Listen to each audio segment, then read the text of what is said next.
You're listening to the Broadway Podcast Network. Visit bpn.fm to discover more. They say the neon lights are bright on Broadway. On Broadway. They say there's always magic in the air. On Broadway. But when you're walking... Hello and welcome to a very extra special bonus episode of Musicals with Cheese, and I am joined by a very special local guest for me. Please join me in welcoming the public relations specialist at Broadway in Detroit. It's Amber Rasho! Hey, thank you. So great to be here. So, Amber, we've met recently, but it amazes me how our paths should have crossed much earlier. Because you and I were both at Wayne State at the same time. Mm-hmm. You graduated in 2021-ish, correct? Yes, 2021, right after pandemic. Oh my god, you went through COVID, Wayne. I sure no. did. Yeah, my senior year was remote, and my graduation was just my name going up on a screen like a Star Wars movie. I am so sorry, but you were in the public relations mass communications department, I'm assuming. Yes, my major was communications, and funny enough, I actually minored in sports management, so a very different field from musical, Broadways, anything like that. Mm-hmm. And you're a huge basketball person. Like, ball is life, literally, for you. Yes. I worked for the Detroit Pistons before I got this gig. So I've been a basketball girly my whole life, but evidently I found my way into the musical Broadway scene, which I love it. I've been here for a year and a half now, and it's a lot of fun.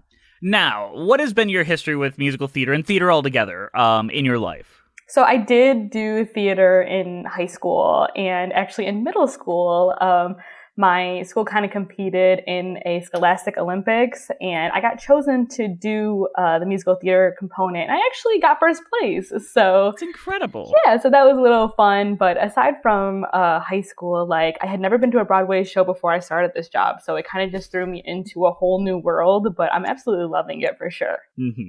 So public relations for Broadway. I have met so many people in New York who do public relations for Broadway. I've met them. I've experienced them. I don't understand what it is they do. So I would love for you to explain, it's a more local level, but I would love to explain what exactly you do and how you help these shows. Yeah, absolutely. So I was just telling my coworkers this. I'm kind of like the middleman babysitter. That's what I call myself. So I kind of work with this show and their marketing team, and I work with them to schedule interviews. So I'll have someone like you or a local Channel 4 Detroit News reporter reach out to me, go, hey, I want to interview so-and-so. Can you set that up? And I'll reach out to the show. Hey, can we get an interview with this person at this time? And then kind of make things go together. Mm-hmm. And from your experience, you also get to see these shows and experience them. We're about to talk about the new season, but what have you enjoyed within the last year so far? What do you think is your favorite? Oh, I love this. My favorite show that I've had the privilege to work on is Ain't Too Proud, The Life and Times of the Temptations, which recently came. I think I'm a little biased just because the show has so much Detroit ties, and yes. I absolutely love my city. So, and I got to do a lot of really cool things with the show. I got to work with the Otis Williams, and we did a lot of work with him. So it's a great show. Mm-hmm. And with the last year of Broadway in Detroit, I have noticed a more, because I've been involved in the local Detroit theater from their public relations and all that. You have been a very constant connective tissue towards the people as well as towards us media representatives within local. It has been a marked difference, and I think you're doing a fantastic job, truly. Thank you. I really appreciate that. I take pride in trying to do a great job in making the communication flow as well as we can here. And someone as young as you, because you are a very young woman, doing such a incredible job in what is a daunting space for most people. I've seen people much older than us struggle in this, but you are thriving in a position like this. Yes, thank you. It's all about work-life balance. I mean, we all figure it out in some way, shape, or form. But yeah, it's definitely some long nights, tiring days. But it's all just going through it. Mm-hmm. But you get to work in Detroit, and Detroit is one of the most beautiful places to work, to exist in, and yeah. So let's talk about this upcoming Broadway season. So you and I have had correspondence a bit, and I love. And when we met in person, I believe when To Kill a Mockingbird was around. Yep, last week, yeah. you said, well, there's some cool ones coming up, and I started theorizing, and I got one of them. Mm-hmm. I got one of them, so I will say that. So let's go through them all and just hear a little bit about what you're so excited about with them, and I'll chime in a bit too. So this season, the 2024-2025 Broadway in Detroit season starts with Moulin Rouge, correct? Yes, Moulin Rouge at the Detroit Opera House. Mm-hmm. The Opera House, wonderful, wonderful theater. I wouldn't call it my favorite. I still love the accessibility of the Fisher, but my God, the Opera House is beautiful. Mm-hmm. Have you seen Moulin Rouge, either the film or the original, or the stage show currently? I have seen the film. It's one of my older sister's favorite, and I know my mom and older sister actually went to the Moulin Rouge in Paris, so they were telling me a little bit about that. But just the glitz and glamour, and just it's all around just a fun show, and I think Detroiters are really going to love it. And lots of people were very excited. That was definitely one of the top on the list that a lot of people were excited to see. It's interesting. It is the truest crowd pleaser kind of musical where I can imagine most people will have a blast. I think it's honestly more designed for folks like in Middle America or the Midwest than it is for Broadway audiences. It's just so blatantly sincere in everything that it is, and it is encouraging you to scream and shout and applaud and interact as much as possible in a way that I think is a little refreshing. But yeah, then we've got a show that hit Broadway last season, based on a film called Some Like It Hot, the famous Marilyn Monroe film. Have you heard anything about this? What's the buzz about this one, Dean? I've heard great things about it as well. I know the show recently won a Grammy. Yes. For its music. It just looks like a fun show. You know, all the jazz, all the different parts to it, the different types of actors incorporated in the show. You know, it's really just all together like a fun season, I think. Mm-hmm. Have you ever seen the original film? I have not, but I definitely do try to watch them before I see the show, just to kind of prepare a little bit more. It is one of the funniest films ever made. It's definitely of its time, so I'm very interested in how they're going to bring it to 2024. And I think that the traits that they're using, and just the composers and all this, the same folks behind The Band's Visit and other wonderful, wonderful musicals, as well, I love Marilyn Monroe, so I was obsessed with this film, and it has the greatest final lines of any film ever. Fight me on Twitter, guys. Well, definitely have to check it out and then give you my full review after. Now, I feel like you're going to have a lot to say about MJ the musical. This has been a tour de force musical for the last couple of years. I'm actually surprised it took this long to get it to Detroit. Yes, we are thrilled. I mean, I think Detroit is going to be such a great market for MJ. We have so many fans. We have the Motown Museum right down the street with many ties to it. And I mean, just the classical songs, 25 original Michael Jackson songs that you're going to hear all throughout the show, get a closer glimpse of his life, and the moves are spectacular. The young actor playing MJ in the current tour, truly, truly incredible. Like, I think it's definitely, there is the persona of Michael Jackson, and we recently see things like once in a lifetime kind of artist. I think you have like three big ones. You had the Beatles, you had Michael Jackson, now you have in Taylor Swift, where it's completely changes the way that music is seen, and still being ripped off to this day. So I'm very interested to see how that is transformed into a proper musical. This has been a very big blank spot as far as I'm going, and I'm very excited to actually get a chance to see that. Now, are you a Neil Diamond fan? I would say as much as anyone else is 24 in America. I know the classic songs. I know Sweet Caroline. And our season is branded so good, so good, so good. So we kind of do fall into that show a little bit more. But I do think it's kind of unique because one of my coworkers have seen it, and it's kind of in the perspective of him talking to his therapist and kind of going back through his life and going through certain things. And I think that's kind of a unique spot that we don't really see biopics in that sort of form. So I think it's going to be really cool. I don't know much about Neil Diamond, of course, like aside from the wonderful Sweet Caroline, except I have one thing, and I'm going to be upset if they don't at least address this, because did you know he made a secret song all about the movie E.T. so much that he got sued for it by Spielberg? No way. No, I did not know that. Like, Heart Lights is a song by Neil Diamond that is literally just the plot of E.T. Very interesting. I didn't know you could sue somebody for a song too. Like it's just like it would be like if I made a film or wrote a song tomorrow that hit the top 40 all about the movie Dune. It would be the weirdest thing in the world. Yeah. I really hope they tackle that in some way. I doubt they will because that's like my hyperfixation, but man, that's wild. Yeah. Then I brought this up to you when I saw you in person. Yes. You're bringing literally my favorite musical of all time to, where is it coming? The Opera House or the Fisher? It's coming to the Fisher. Parade. Yes. The musical, I dropped everything to make sure I saw in New York, and now I am twice as excited to see it here in Detroit. Not a comedy, not the most upbeat musical in the world, not a feel good, but man, I love it. Yeah, no, you know, I like when we did do a poll to our social media followers about like what show you're most excited about, and there was an overwhelming response on Parade. I have seen like little snippets of it. I saw the Tony performance with Ben Platt. I mean, I feel like it's just going to be kind of a powerful show.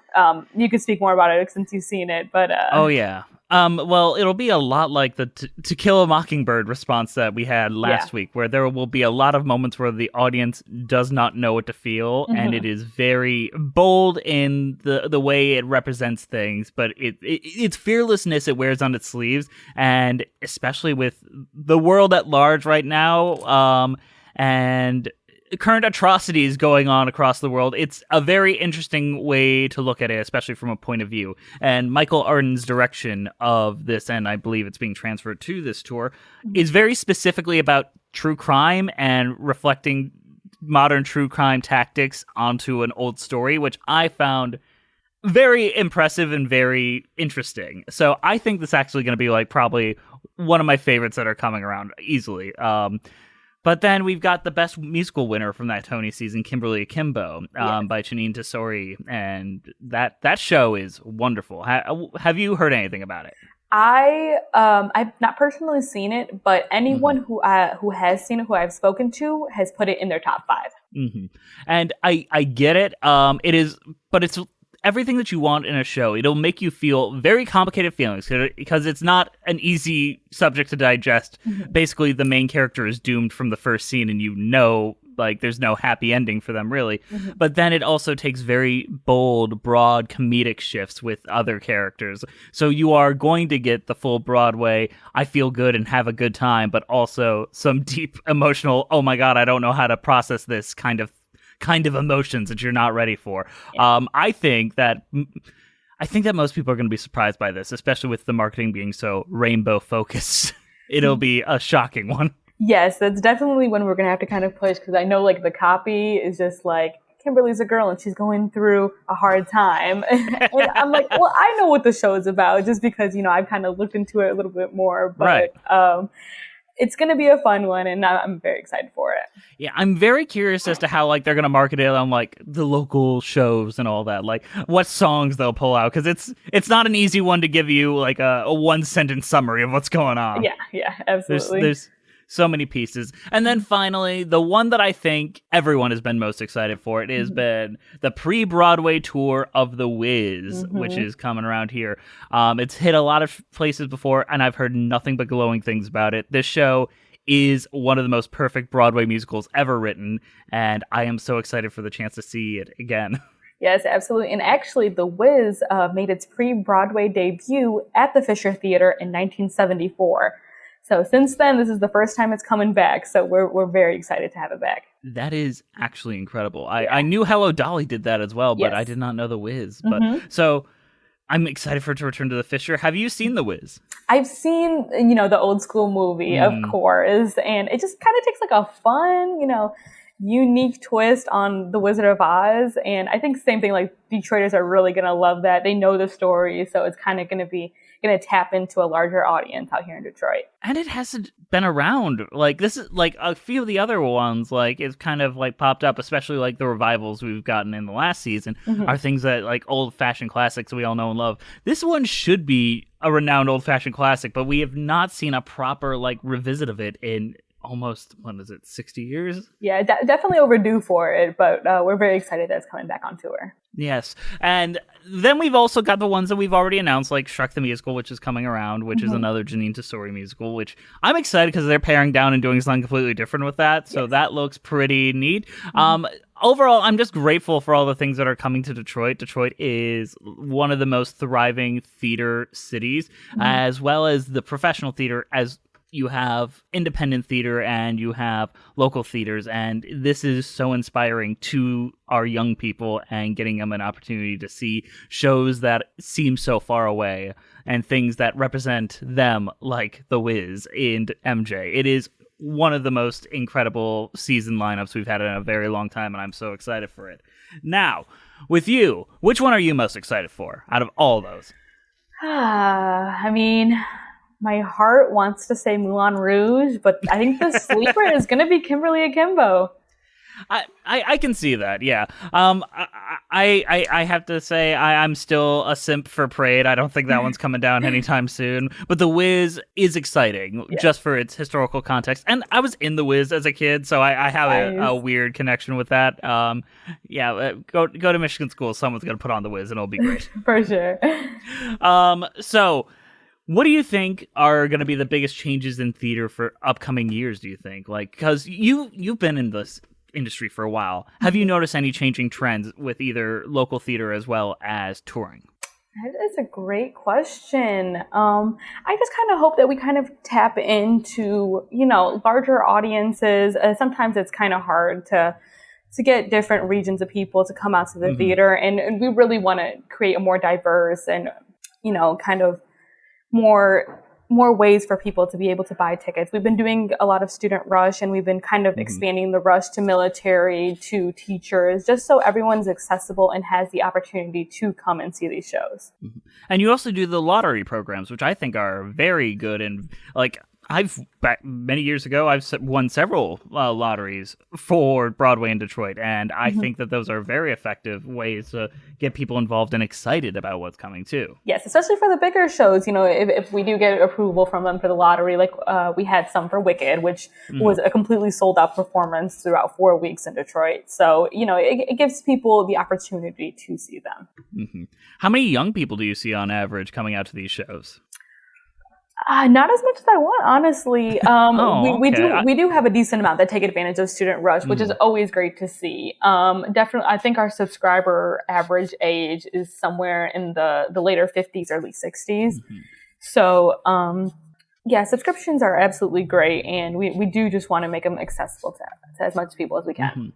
Now, let's just say you were given all the opportunity in the world. How do you're put in control of everything? How would you try to raise subscription rates, or just for general theater interest in theater? I mean, just the simple benefits of being a subscriber is so wide. I mean, I think the best thing about being a subscriber is that you get total flexibility. So you select that you want to go to a Saturday evening show for each of the shows. But let's say, you have a wedding, something happens, something pops up, then you can call us and be like, hey, can I come on Tuesday, Wednesday, Saturday next week? And we can easily switch your tickets over to a different date. Most times free of charge, unless it's a different price range. But that total flexibility is really great. And, we've added a couple things to subscriptions. Like now you can do a subscription to one of our lounges as well. So Let's talk about those lounges. I see those ads, and I've never quite understood what they are. So I would like you to break those down for me, if you wouldn't mind. Yeah, absolutely. So we have 2 special VIP lounges that you can add to any event at the Fisher. We have the Ambassador Lounge and we have the Fisher Lounge. And it's kind of like your own private, it's a very classy area for both of them. They're both themed, kind of retro. But the Fisher Lounge, there's a full service bar, some appetizers. And then in the Ambassador Lounge, you do get a meal and drinks with your purchase. And we also actually just added the Overlook. I don't know if you've seen that if you come to the Fisher. Oh, I saw it last time. I was very curious. Yes. So the Overlook is a 6-person sectional area. You get your own bottle of champagne, you get snacks, and you get to people watch in one of the best areas of the Fisher. So it's a fun experience to add on. Now, I'm sure you've walked through the Fisher Theater a lot in your time in Broadway in Detroit. Does it have any secrets that you think the general public doesn't know about? Any secrets? The backstage is a lot tighter than you think it is. Oh yes, it's a very unique setup. So you have like just the general backstage, and all the costumes and everything in the Fisher is downstairs. So to kind of go through, you gotta go downstairs, and then that's gonna be your general area with the costumes, props, and everything. And then you got to run back upstairs to go to any of the dressing rooms. And we do have many dressing rooms that go all the way from the bottom floor to the 10th floor. And to think about that, think about you as an audience member watching any performer that has to do a quick change, running up all these stairs, trying to make it all happen. I spoke to the young lady who was in the Legally Blonde. Oh God, in Pretty Woman, Bethany McDonald, and she was telling me like, because I asked like, hey, how's this compared to the other theaters you've been to? And they're like, the stairs, oh my goodness, the stairs are so steep, and there's so many of them, and I'm in heels. Yes, so many of them. It's warm back there too. You know, we are an old theater, so it's definitely warm. And there's also since the Fisher Theater is part of the Fisher Building, which is a enormous building, right next to it are the tunnels, which are very, very spooky. So you've not seen any ghost material or anything like that, because everyone always asks, "Oh, is this place haunted? Is the stage haunted?" I haven't. Even I've asked, one of our longtime employees. He hasn't, but I believe it was like the Birmingham Theater. He said there's like a ghost that just wanders around there all the time. So luckily, I haven't seen anything because I do have ghost experiences, but just hope they stay away from me here. Now, you are someone that works in public relations and all the wonderful facets of that. Where are you hoping you can get the Fisher and Broadway in Detroit within the next couple of years? Because I know you've got lofty goals. You're an ambitious person. I'm just curious what you think you might want to do. Yeah, I kind of just want to make our media just a little bit more consistent. I mean, you were always so eager to do all the shows, so we're very excited. Sometimes it can be kind of poking at people to want to do stuff, but definitely just to get the word out as much as possible. Let people know that we're always having discounts. We always have opportunities for people to come to the theater, and also to let people know that we're not just a theater. We also do a lot of concerts. We do a lot of comedy shows. You know, we have a lot of other things to offer here at the Fisher. You have some interesting things coming out that aren't related to Broadway, but didn't you have like the Hatsune Miku like experience at some point? Yes, that is coming, and that's actually crazy you mentioned that, because that show, so if people don't know, it is a virtual kind of anime character that sings on stage, and that show sold out during their pre-sale. We couldn't even get tickets out to our audience because of how quickly it sold out.